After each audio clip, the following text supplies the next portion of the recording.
ভাই আমি একজন বাইকার এবং আমি মাস্ট বি এই ধুলা মালুর মাঝে এই শীতে আমি আমার হেয়ারকে রিক্সে ফেলবই না।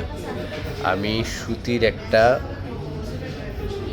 দেখেন সুতির একটা রুমাল, এটা পাওয়া যায় 100 টাকায়, এটাকে আমি ইউজ করি। আমার স্কাল্প যখন ঘামে, হ্যাঁ, আমার এটা টেনে নেয়, ধুলাটা আমার এটার উপরে কাভার হয়। এটা আমি মাঝে মধ্যে সপ্তাহে 2-3 দিন ক্লিন করি, এটা 2-3টা আছে আমার। হ্যাঁ, এবং প্রতিদিন আমি রাতকে ঘুমানোর আগে আমি আমার শরীরে স্কাল্পটাকে একটু নর্মাল পানি দিয়ে ক্লিন করে নিই। হ্যাঁ, আর এটা করলে কী হবে, চুলের গোড়ায় যে ধুলাটা সেটা আস্তে ক্লিন হয়ে যাবে। দেন স্কাল্পটা একটু ময়শ্চারাইজার থাকবে। স্কাল্প থেকে যেটা ঘামবে, অয়েল বেরোবে, ওইটাও তার খাবার। এটা কিন্তু এক ধরনের খাবার।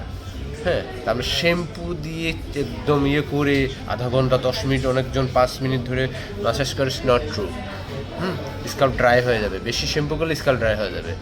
তো আমি স্কাল্পে বেশি প্রেশার না দিই, হ্যাঁ, জাস্ট পানি দিয়ে ক্লিন করে এভরিডে। আর শ্যাম্পু কোন কোন নিয়ম ইউজ করতে হবে আমি সেকেন্ড ভিডিওতে বলবো। হ্যাঁ, হ্যাভ এ গুড ডে।